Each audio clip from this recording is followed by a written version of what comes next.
Hi, everyone. Happy to be here. My name is Brian. I'm part of the group called the Evolve Project. What our background is we partner up with startup companies and we bring their technology into library spaces. So a lot of the stuff that I will show you today are some of these products that are being used in educational capacities inside of libraries to teach people how to explore coding, building robots, engineering, and that sort of thing along the STEM lines. So today we're going to talk about how do you build your own makerspace, or what kind of things can you do in your library or in your home that you can bring that makerspace mentality. So the idea is, how can we teach our kids or neighbors, however you're framing this up as, how to build stuff and create things. So again, this is a really great opportunity. I gave a talk earlier today talking about how problems create opportunities. And so everyone right now is talking about all the different problems going on in the world. And I always challenge you and say, you know what, consider this problem an opportunity to do something different or change something. And so this is a really great opportunity for you to engage your family, friends, colleagues in ways to create new technology or play with technology to create new ideas or learn new skills. And all that kind of encompasses what a makerspace is all about, letting people tinker, build, and explore. So you can do all these really cool things inside your own home. To kind of kick us off, people always ask, Brian, where do you find all these pieces of tech or these ideas? And I say there's two main conferences that are now virtual for obvious reasons. One is the CES Consumer Electronics Show that takes place in physical Vegas the first full week of every January. And then the Toy Fair is a little different. That one takes place in New York City. And that one is usually like the middle week in February. But both of these events, they unveil new technology, new pieces of educational tech that teaches people specific skills. And so I'm going to talk a lot about those pieces of tech. Before we dive into playing with this technology, there's a chart called the Gartner Hype Cycle. And in it outlines where the trends will be for the future years. So Gartner just released its 2020 hype cycle in August, and I'll show you the hype cycle in a moment. But the idea is that all technology, all innovations, all trending pieces of tech go through the exact same cycle. It kicks off with an innovation trigger, and this is usually something that is a breakthrough in technology that everyone gets excited about. It's in all the news, it's in all the press, and this piece of technology is being investigated by early adopters. As you move along this cycle, this line, you skyrocket up to what's called the peak of inflated expectations. And this is the idea that after an influx of media and press attention, this now sparks a huge amount of interest and speculation of what this product or what this tech can do or what it can offer our communities. Then it all of a sudden dips down into the trough of disillusionment. And that's when people realize that some of the grandiose solves that this new piece of technology is supposed to solve isn't doing it. For example, I would like to use the example of the smell-o-vision. I remember when I was in school, that was like the big talk. It was the new innovation trigger. Everyone was super excited that they can smell the things that they watch on TV. And then that quickly became that's probably not that great of an idea, especially if I like to watch medical dramas. So then it enters what's called that trough of disillusionment, where some of the things don't meet those expectations. And then as the product rebalances or rebounds, that then piece of technology is now then in the slope of enlightenment, where it moves towards mainstream. Companies begin to understand how that technology can be improved and what are the best practices to use that piece of technology. And then you flatline through the plateau of productivity. And so this was the 2019 hype cycle. And so you'll see some of the high buzzword trends like self-driving vehicles, level 4. There's 5 levels of autonomous driving. The 5th being completely independent. It can handle all situations, all weather, regardless of having a person in the car or not. The 4 is able to handle most scenarios, but will require human interaction. So these were the trends of where people were talking in 2019. For 2020, there's a definite shift in some of these things, and some of the shifts were caused because of the pandemic. If you notice towards the, I wonder if I can get a mouse pointer going here, towards the middle, there's this health passport. It's the third one from the bottom if you're looking on the right side of the text, the right side of the chart. So what is the health passport? And that's the idea of tracking people's information, so we know who's been vaccinated, who hasn't, if you've been in contact with someone that was sick. So that's a very brand new trend. And they're saying that this plateau is going to be reached in 2 years because people really need to leverage these type of things. More AI discussions is what's also occurring through, technology trends. But if you've never heard of it, check it out. There's a little PDF download that you can pull from their website that outlines those technology trends. Everything from smart spaces, so that's how do we make our homes more interactive and communicative. Then there's the multi-experience layer of, I can use my phone, I can use my computer, and I can go into a virtual world and explore new things. And all three of these pieces can connect together. So the first thing I want to talk about in terms of at-home maker tech is drones. Drones at the surface are very rudimentary. People use drones to provide research, so I can fly my drone over a habitat of alligators without worrying about them biting me. And I can do all this really cool research without interfering in anyone's habitats. Companies like Amazon have been investigating how to use drones for transportation and delivery. Other people use drones to create films and photography, and some drones can go up to like 50 miles an hour. So you can, fly pretty fast next to a car if you wanted some really cool video scenes. And people use drones for news coverage, law enforcement, and entertainment. But we're talking about education today. There's a huge layer of technology built inside of drones. Everything from smart sensors, so it can detect if there's an obstacle in the way and know how to avoid it. It knows how high it is in the air and how high it can't pass. It's able to do facial recognition. So there's all this really cool pieces of tech inside this itty bitty little device. So Trello is probably the most inexpensive and most capable drone. You get a lot of bang for your buck essentially, because you're able to autonomously drive a Trello drone, and you can program it and you can learn about how to make the drone move on its own. I provided a link at the bottom there. But there's other companies that do similar. But the idea is, so Parrot is another company that allows you to program a drone to move on its own. And the coding environment is pretty simple to understand. Depending on the language you're using, you can use dragging and dropping commands for making the drone move on its own. Everything from, it says take off, so you drag and drop the takeoff command to the drone interface, and then it'll tell the drone to take off. As you get more and more comfortable with learning what those words mean, you can then program by hand, which is the image on the bottom right. So then you can script the commands of having the drone move on its own. It's a really simple activity. It's very, very engaging. And for $100, you can reuse this drone, obviously, unless if you run into a wall and break it into pieces. You can reuse the drone as an exercise to learn how to code or get involved with autonomous driving.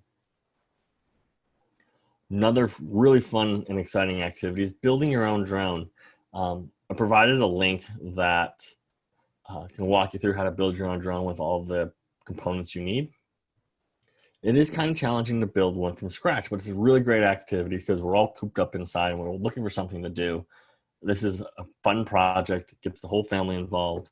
And you don't have to be a tech expert to do any of these things. You can follow the directions, but make something really, really great and amazing afterwards.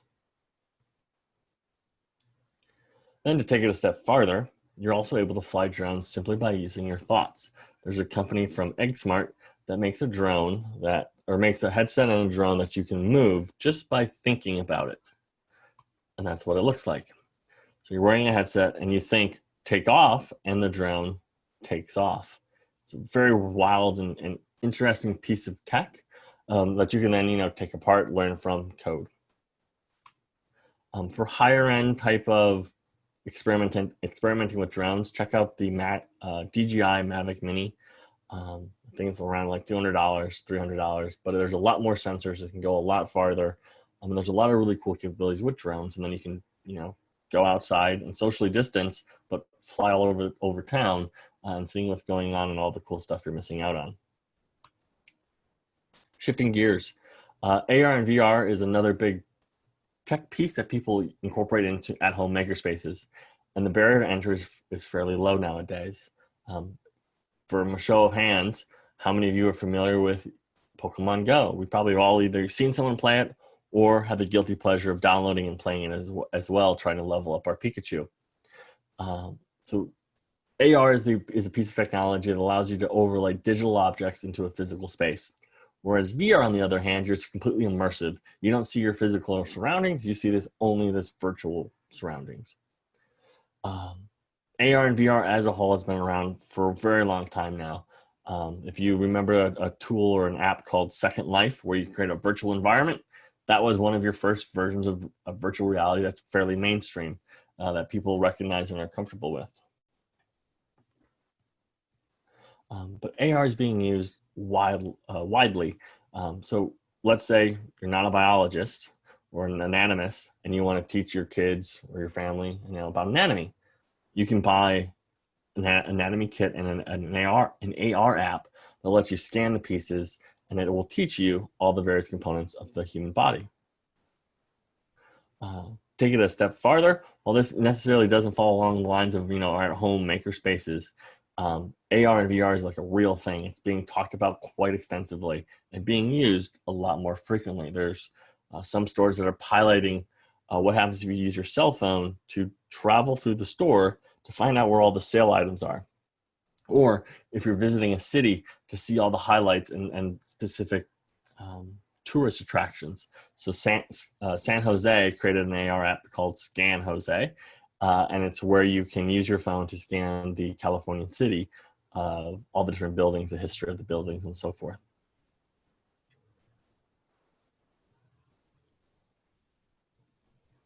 And there's also books that include the augmented reality component. So you're reading a story and you want to see, in this example of frogs, they have Toy Story and a few others as well.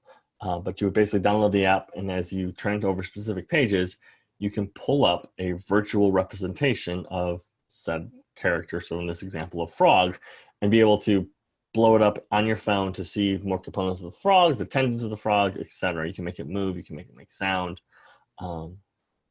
So it gives you this really cool immersive learning experience. If you didn't want to buy the book and you had like an iPhone, for instance, one of the things you can do, let me hit play on it, is you can search for things like tiger, elephant, or giant panda, and you can view it in AR right in front of you.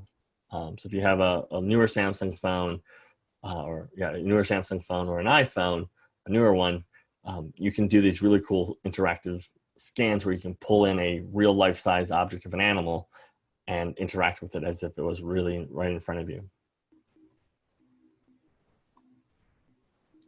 There's another company called Light.io that creates an app that allows you to learn about the solar system, magnets, building bridges. So in your physical space, you can pull up the sun and all the planets and walk between, measure out the distance between the moon and the earth and compare that to the distance between Venus and Mercury.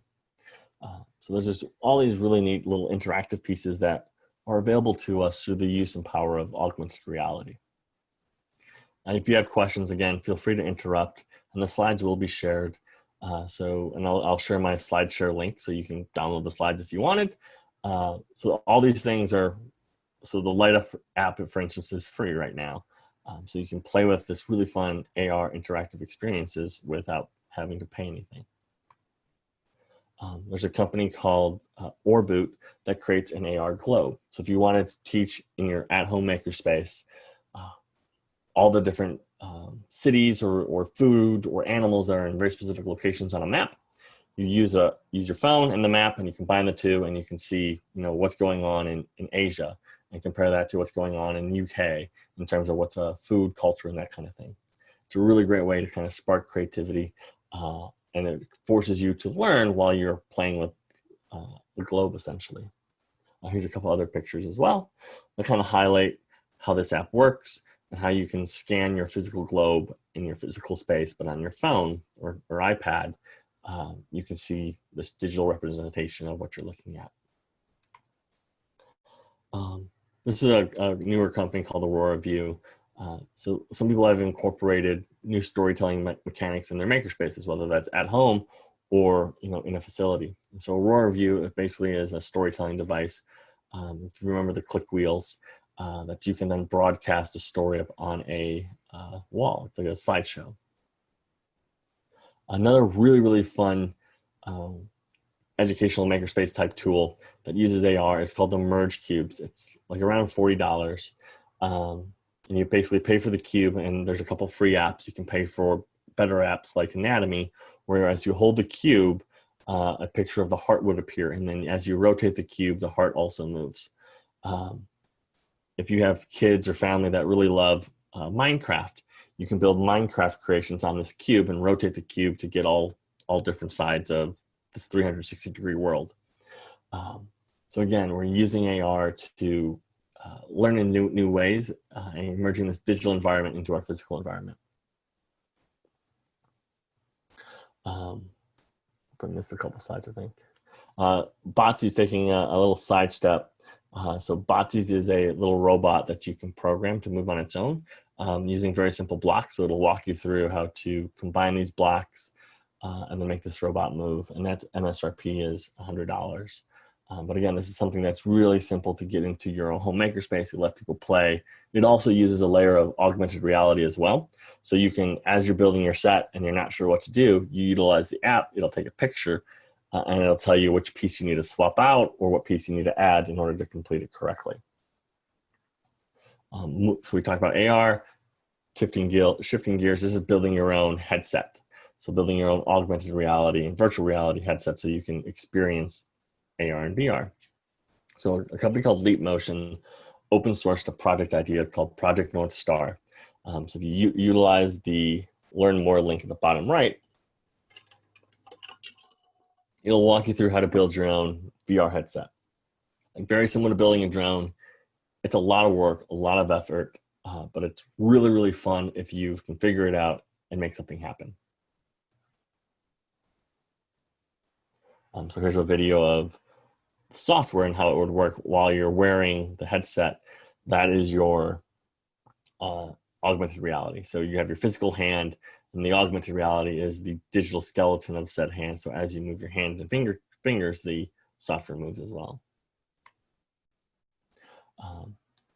Understanding this is important. This isn't a fad. This isn't something that is a toy by any means. People are utilizing this for on-the-job type style training. So on the top left, they're learning on how to balance across an I-beam to unhook and hook a suspension hook. So if you're wanting to work on skyscrapers, you can go through this simulated training exercise to learn how that works and the balance that's required. And it feels lifelike.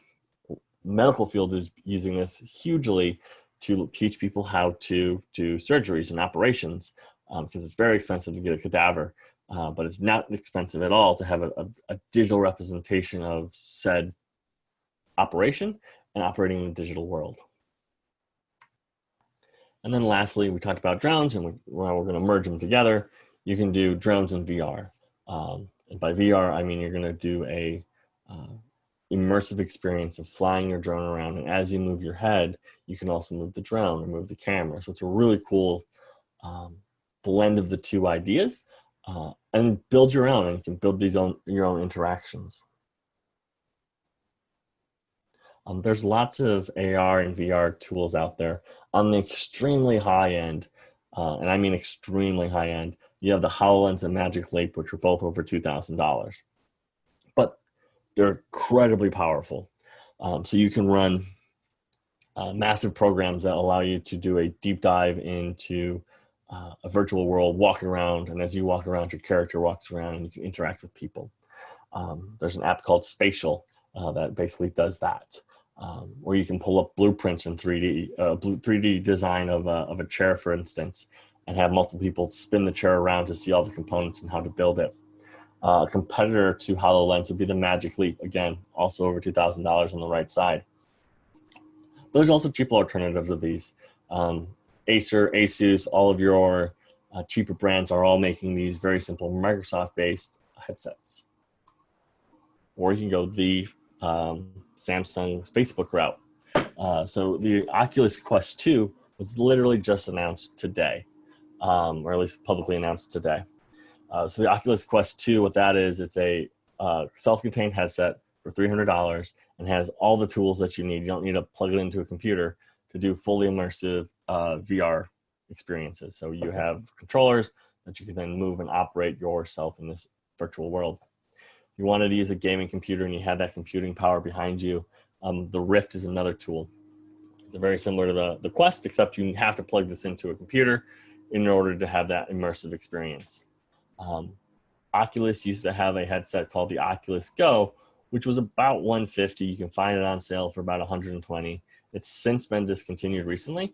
They were going to let you purchase it throughout the end of the year, but as I was double checking my slides, I realized that this was no longer available. So Oculus Go, though, there's other alternatives. You can use Google Cardboard and utilize the Google's tool set for VR if you would like. But there's very few barriers of entries. You can use an old cell phone and specialized lens that allows you to see this 3D environment, and you can create your own very simple VR headset. So we're talking about exploring virtual worlds and creating 3D objects in a virtual world. We can also still do the same thing in our physical world. So 3Doodler is probably the leader in creating activities and exercises that experiment with 3D printing. So the first one that I'll show you is called the 3D Build and Play Kit. It's for ages 4 and up, and the MSRP I want to say is like $50. And the idea is it's like an injection molding. So you take your strand of plastic and you push it into the slots inside that little plastic shape, and you create these little molds that then pop out, and you can then create characters. Kind of explained here. But it's very simple to use. It teaches fine motor skills. You start thinking about 3D printing and how does a 3D object work, and then you can do more hands-on learning. As you expand that, there's other opportunities for 3D printing. So again, barrier to entry, $30 for a basic kit. Incredibly easy to get involved and start learning from. On the exact opposite end is the 3Doodler Create Plus that allows you to create 3D objects. And so we expand art, education, there's workshops that you can follow along. Before I get too much into it, all these companies that I'm presenting to you today, they all have resource guides. And so it can help you build a program or activity that you can do at home, utilizing these, using their tools and techniques. So if you own one of these or thinking about buying one of these, they have all the resources to help back you and be successful in building your at-home makerspace. And then the middle end is the 3Doodler Start. The plastic is non-toxic, so if you accidentally decided to eat it, you could. I wouldn't recommend it. I don't think it would taste very good. But again, this is a similar idea to the Plus, where you can start drawing in 3D and creating these 3D creations, and it's rated for ages 8 and up. The tip on this one doesn't really get warm. It stays fairly cool to the touch, but then you can, if you grab the end, you won't get burned. Whereas, oops, let me go back a slide. This one, the tip is very hot. Think of it as a hot glue gun. When we talk about coding, one of the most popular products that are out there that merge the lines of art and programming is a company called Ozobot. They create an Ozobot and they create another bot called the Evo. In the picture is the Ozobot. And the idea with the Ozobot is you can teach this robot how to move simply by drawing. So it can read colored lines. So if you draw a blue line, the LED light in the robot will turn blue. But if you do a series of dashes, different dashes of color, it would read that as a command and it will do an action. And so here is a list of commands on the left. So if it saw a red stripe, a black stripe, and another red stripe, it would tell the robot to slow down. But then the idea is then you can start teaching this robot how to move on its own and navigate through mazes. Once you get comfortable with that, the next iteration of it is using their tool called OzoBlockly, which you would then program the robot to move on its own, and it would then send the command to the robot through a flash of color on the screen. But you can get deeper and deeper into learning how to program. They start off really basic with directional arrows, and then as you level up and get more and more advanced, it changes the directional arrows to text. And that text then becomes more variable driven, where you have to type in what you want to actually do or how far it should actually travel. So that's what I was about. Technico is a kit where you can then create really cute and interactive felt characters. So my favorite is Shivers the Penguin. So for $16, you can create a vibrating, cute little shivering penguin. This teaches us a few things. It teaches us how to sew two pieces together, how to sew conductive thread, how to install a battery, understanding what a circuit board does and what it can do to our products. And so the motherboard basically understands that when you squeeze him, he shivers because it's going to tap two sensors together. So really fun, simple activity that you can do one evening to mix up the day. Because most of us, again, like I said earlier, probably getting a little stir crazy or begging for things to do. And so if you're pulling your hair out, you're like, I need to figure out something fun. Check out this one. Continuing along the lines of art, the RT3000 is a little robot that will introduce or teaches you the basics of coding by telling it commands, and it will then translate those commands into art. Yeah, better picture here. So if you ever had to sit in science class, and I had to do this for AP science, or not science, math, we had to create images or through a line graph and create an image with it. So we had to do computational, like draw a line. How do you tell a formula to draw a line? And we had to write multiple formulas in order to create, like in this example, a shamrock. But we made like Goofy characters and Mickey Mouse characters by writing out formulas. So very similar, but now you're writing out code. But there's lots of really great robotic kits out there. Another one of my favorites in terms of a kit is the Itty Bitty Buggy, which is around $60. And the idea of the Itty Bitty Buggy is you can build one of four robots. And each robot has its own skill set or its own capabilities. And it's very simple to program it. And you can preload it with commands on how to listen to your voice. So you can teach what forward robot means, and it will then move forward. Or you can have it learn how to trace a line. You can also use Scratch to tell it to drive on its own. Or if you wanted to program right 100% in Python, you can write a Python commands to make the robot move. But it's a really inexpensive opportunity with lots of variations of play. So again, you can keep it simple just by dragging and dropping commands, or you make it complex where you're typing out lines of code.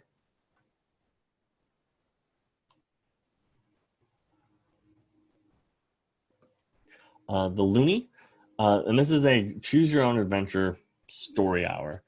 So if anyone's familiar with how this works, the idea is we can choose your own adventure. So when you start up the app, it'll ask you to choose a character, choose a secondary character, a location, and an object, and it will then cultivate this information and tell you a fun little interactive story.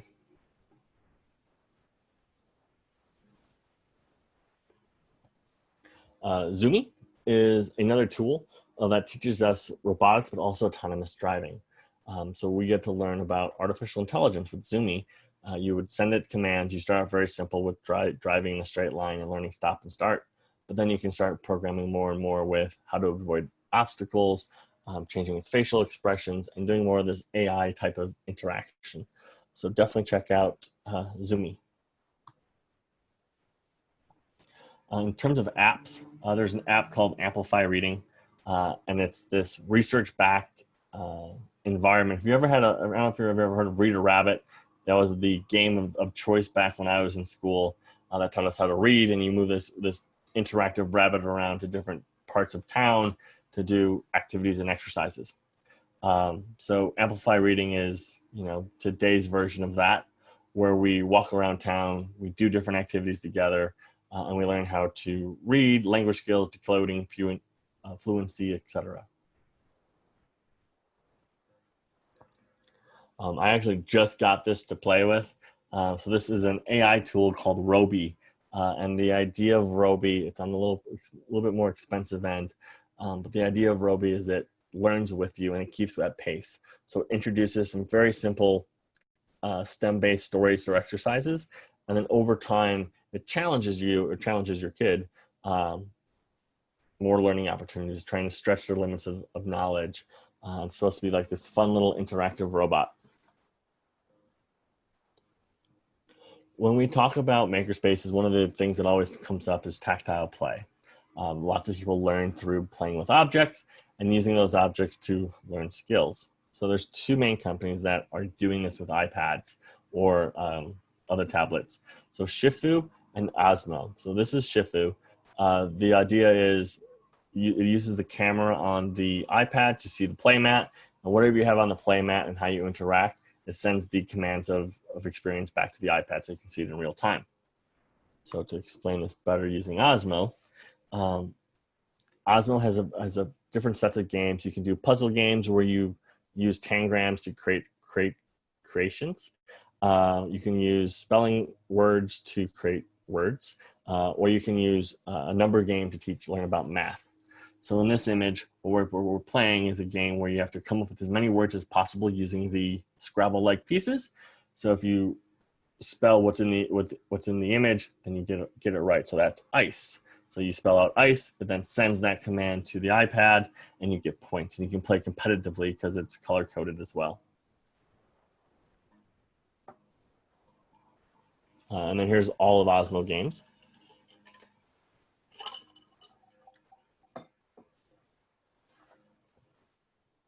So again, lots of different opportunities. Osmo also has a really cool game where it's called Obby. It's where you are moving a character named Obby to find strawberries and eat the strawberries, plant things, and go through this fun little natural environment. The way Obby is programmed is you connect movement pieces together and then you hit play. And then Obby will move, and you want to try to eat as many strawberries as you can. Curry is a newer product. It's not actually out yet. It's still on pre-order, I believe on Kickstarter. What Curry is, it's this concept of being able to use a block and placing this block over different shapes to either learn about color, to learn about what the shape does in terms of making a sound, or learning about different shapes in general, like triangles, hearts, squares, etc. So there's lots of different play experiences with this, and this is for like really, really early learners. If you remember playing with the yellow bucket where you had to drop like a square in the square hole, a circle in a circle hole, think of that, but on a whole new level of interactivity. CamiBot is a creative robot that allows us to learn about coding, but as well we can tie it into learning about like the solar system and learning how to tell the robot to move from one location to another. It's a really neat way to get people to communicate and collaborate in a different sense because the robot has lots of really cool sensors. So it has infrared sensors, ultrared sensors, and through all of these sensors you can teach the robot to move, interact on this playground landscape. For those that are into art, this is called the Smart Sketcher. And the idea is that you can upload an image into the app, and then it'll shine that image down. So if you want to learn how to draw, in this instance, a chameleon, it will draw out what the chameleon line should look like, and then you just trace over its shadow. Then there's all sorts of really cool theme-based programming games. Kano is a computer kit. So Kano has a whole product line that allows you to do everything from building a computer, building a Raspberry Pi, but they have two kits, one called the Kano Star Wars kit and one called Frozen, I believe. It's just called the Kano Frozen Story. Both of these, one's for Star Wars, one's from Frozen, where you can either move a lightsaber or move snow and go through different activities. In order to move the lightsaber, there's this little puck, and you program the puck to understand hand movements. So you can say, hey, I want the lightsaber to be thrown if my hand gets closer to this little puck, and I want it to come back to me if I move my hand away. So then as you're moving your hand, you can see the lightsaber on the left side move around and be interactive. Um, we talked about some kind of higher end robotics kits. This is the $20 robotic kit. It's not as pretty, but it does the job. It's also considered like a rookie coding kit. So for $20, they give you what you see on the left, and you can start to learn how to code. You can start off simple, using things like Scratch to drag and drop commands and making the robot move, but then you can eventually advance your skills by using lines of code. In terms of soldering and building robotics kits, check out Geek Robotics. They have like multi-pack kits where you can build like these really cool little robotic figurines. And then you can also, some of them you can program, some of them you can have them change color and change lights and move on their own. So that's Geek Robotics. When we're talking about coding as well, one of the most popular tools that's inside of like library makerspaces is the Finch. So the Finch, and this is their new version, it'll be officially released, I believe, in December. Their new version connects through Bluetooth, whereas the old version had to be plugged into a laptop. But regardless, the concept is the same. Both Finches have a multitude of sensors and motors that allow it to scan its environment, to either avoid obstacles, go towards obstacles, avoid light, go towards light, listen to sound, avoid sound, etc. Or make a sound or change color. And so in their Scratch variant, like I talked about one of the other robots, it's just drag and drop commands. So a green circle, a forward arrow, and a lightning bolt means change the LED to green, move forward, and make a sound. As you get more and more advanced, you can then tell the Finch to move forward. But what does forward actually mean? In this example on the bottom right, we're telling it to have the wheels, both left and right wheel, turn, which would make it go straight. But if one value was lower than the other, it would turn in the opposite direction. So you can take a really simple piece of technology, learn the basics, and move towards this more complex version. So when I look at what type of technology I should have in a makerspace, I always look for ones that can grow as I grow my skills, and Finch is one of those. Another very popular product that's usually thrown around a lot inside of library or other makerspaces is the Sphero ball. Most people have the Spark Plus, which is the image on the right, but they just released, I believe 2 years ago, the Bolt, which is the image towards the middle. And the only difference between those two is that the Bolt has a pixel square that you can then load images and pictures to make light up. Or if you really wanted to get into learning how to make a ball drive on its own, for $50, you can get a small robotic ball that does a lot of the same things that the Spark Plus can do. Here is the variant, different types of ways to program it. So on the left, very simple, dragging and dropping a command so you can make the ball move on its own. On the right, you can take it a step farther and use more advanced coding languages where you can type in the commands versus using predetermined and preset drag and drop commands.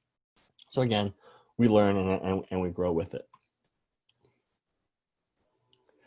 Sam Labs is probably one of my most favorite pieces of technology to play with because I just think it's a really clean product. The interface is very, very clean.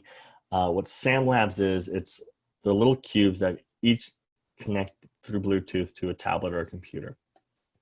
But what's the neat thing about it is that you can integrate these cubes, or they're called blocks technically, these blocks to the Internet of Things. So you can create a button that when you push it, the webcam on the camera can take a picture and you can send a tweet out. That's pretty neat. And so you then talk about how to program these pieces together.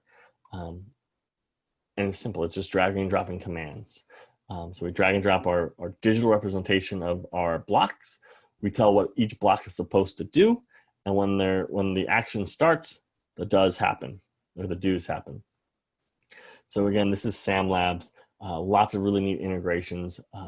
Out of the box, you can create what they call it curious cars, where you can build like self-driving car or remote control cars and then turn them into self-driving cars where you can have them move and drive on its own.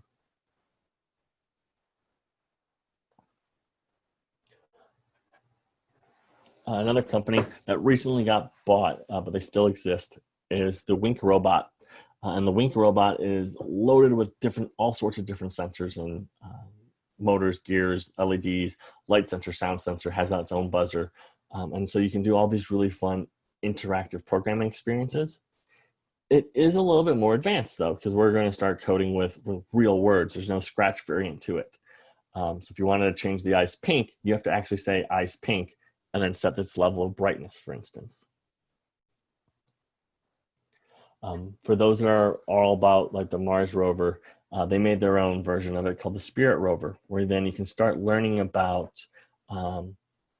machine learning or AI in the sense of object recognition. So how you can teach a robot to learn what the difference between a sphere is and a cube is, and then you can teach a robot to only go towards cubes and avoid spheres. And so there's tons of activity that's really well laid out, where you, again, don't have to be a programmer to use any of these things. You don't have to be a scientist. You can be in any field that you would like and pick up one of these products and use them without issue.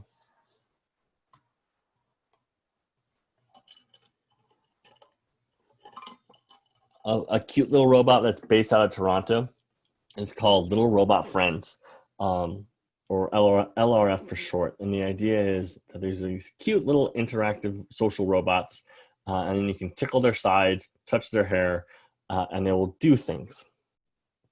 So what I mean by this on the left is we can create an emotion using a robot. So if someone's happy, what color should a robot emanate?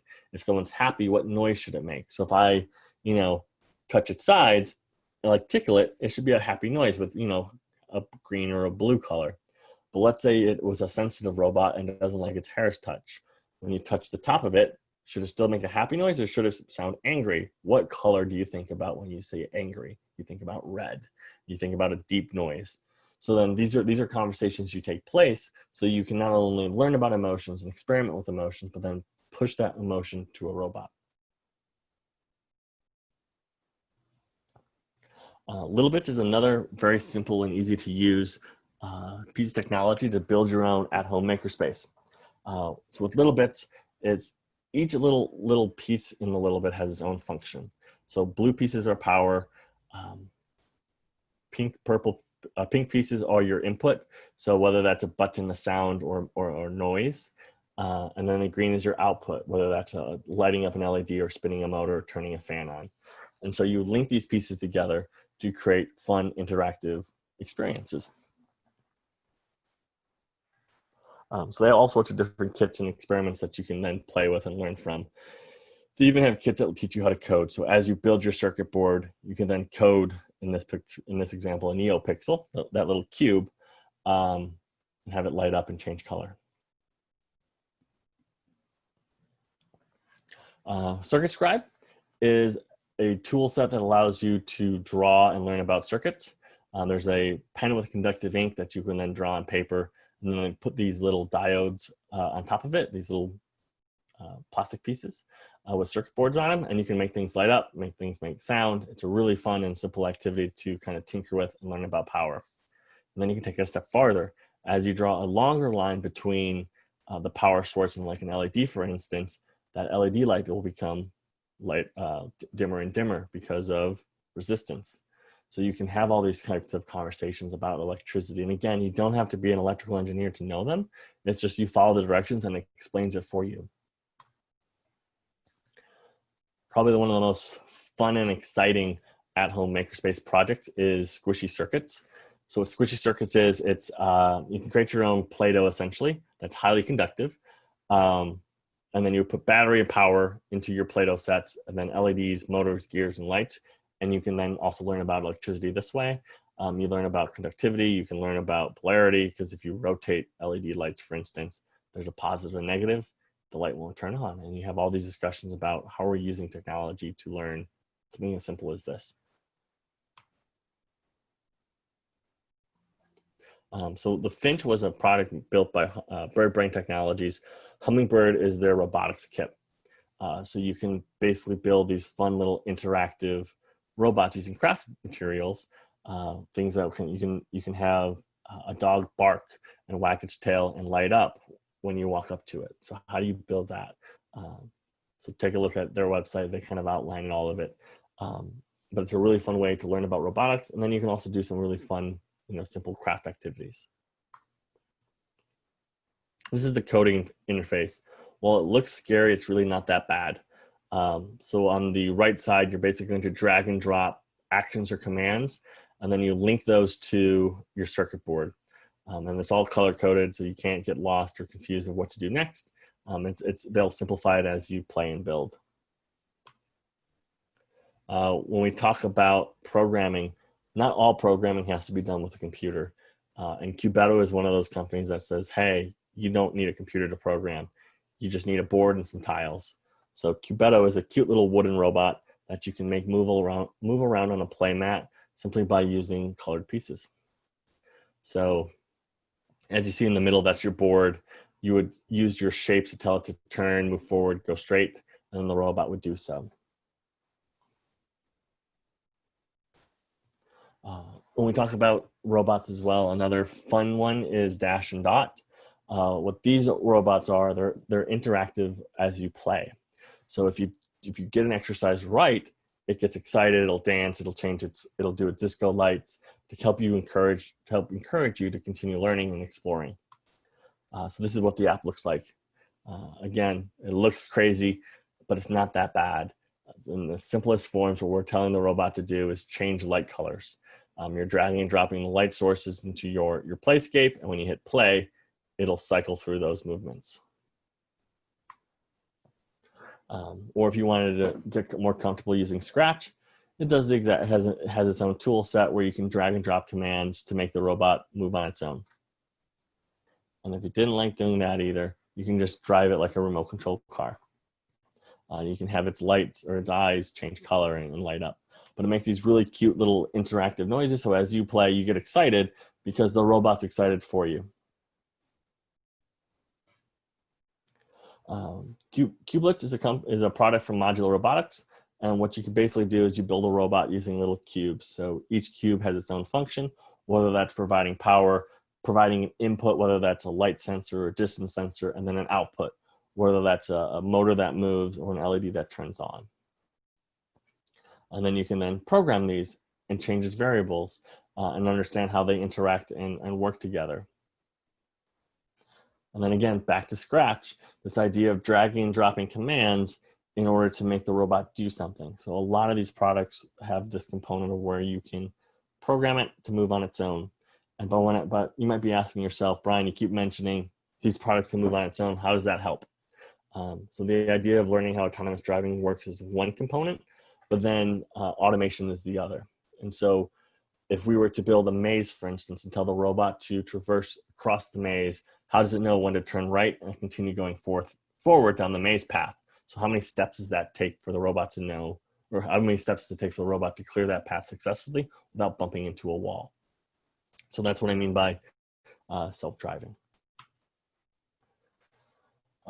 There's another set of companies that also built robots that don't require use of a computer, and that's Bebot and Bluebots from Terrapin.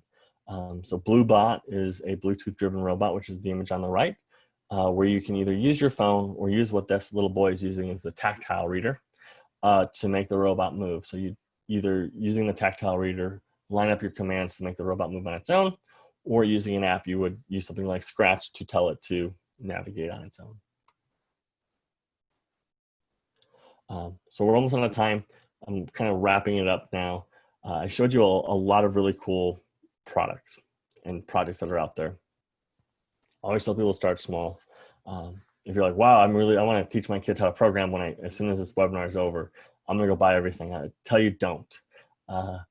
Get a couple things, start small. You don't have to get the biggest expansion kit they have. Get the small one, see what they think, see if they enjoy it, and then grow it from there. I always tell people when you're looking at products, find the ones again that you can kind of grow with. It's not going to only be used for when you're 4. You can use it when you're 18. You can use it when you're 38. I always tell people if you buy stuff, whether you're at home makerspace or you're working for a facility, make sure it's open. Have things in clear, accessible bins so you can see it. Having it in a tinted bin or a dark bin makes you forget about it. So make sure it's visible and clear and easy to get access to. The other piece is using it. This happens for probably people at home when you buy your kid the awesome Christmas gift they really wanted, and they played with it one time and never touched it again. To fix that, it's a really simple activity. You leave it out in the open and you start playing with it. And then naturally someone else will want to play with it with you or play with it as well. If you're doing stuff that creates a finished product, whether that's building a robot or building an experience, share that on social media, let them tweet it out if they're old enough, and have these conversations, or take pictures and video call grandma and grandpa. We're probably desperate for some interaction right now and showing them what they've learned and what they built.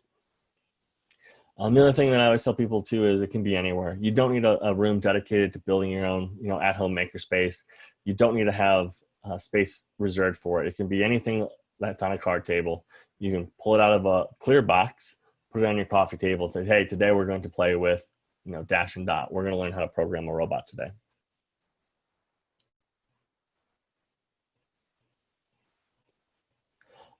There's lots of ways that I stay informed of kind of the cool new tech.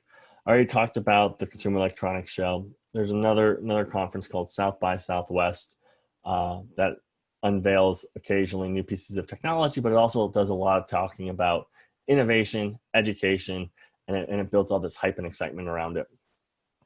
I'm always on crowdfunding sites, and unfortunately probably spending money on those crowdfunding sites where people have new product ideas. So I watch the educational technology pieces. So anything that can teach somebody new, I always just reach out and say, hey, can I play with it? And the last piece is, attending webinars like these, joining TED Talks, setting up meetups, virtual meetups at this point, with people to kind of share and explore what you've seen. And sometimes you'll be surprised that other people buy stuff too, and then you can swap and share. And so I do it quite frequently. I'll get a piece of tech and I'm like, wow, this is really fun. I want my one friend to play with it as well, so we can kind of learn and explore it together. So I know I showed a lot of different types of tech gadgets that are out there. Are there any questions or things that anyone else wants me to kind of cover or deep dive in? Feel free to ask. If you're watching the recording, feel free to email me if you do have questions. Follow me on Twitter, that kind of thing. So I'll open the floor for general questions, comments, concerns now. Hopefully this was enjoyable. You picked up something that you might want to play with and experiment with and start building this fun, interactive, at-home makerspace. All right. Thank you so much, Brian, and thank you to everybody that joined us. These videos will be posted up on our YouTube, and if you ever have any questions, you can also reach out to Brian, or you can reach out to us here at DoSpace. Thank you again. And as a head nod, I believe DoSpace has a lot of these products that we talked about today, if not all of them, right? Yes, we do have a lot of the products. The only thing right now is we are not doing any tech checkouts, but keep a watch on our social media or on our website for when we do start those again. Wonderful. Hey, thanks again for having me. Yeah, no problem. Have a good one, guys. You too. Bye-bye.